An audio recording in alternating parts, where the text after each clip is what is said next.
Senyum Raka, viral rawat ayah hingga meninggal dunia, jadi anak asuh putra Deddy Mulyadi.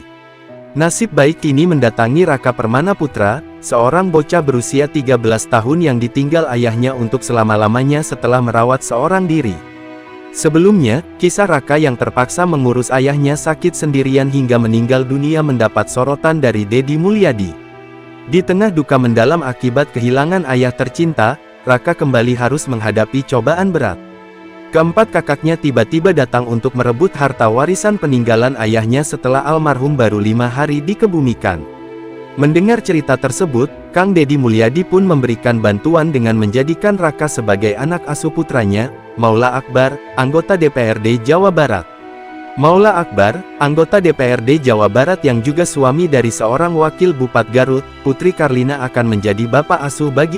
Udah kamu sekolah, itu nanti Maula Akbar itu jadi bapak asuh kamu, yang nyekolahin kamu sampai tamat SMA, kesempatan jadi anak angkatnya wakil bupati, anak angkat anggota DPRD Provinsi Jabar, ujar KDM dalam tayangan YouTube Deddy Mulyadi, Minggu, tanggal 27 April tahun 2025.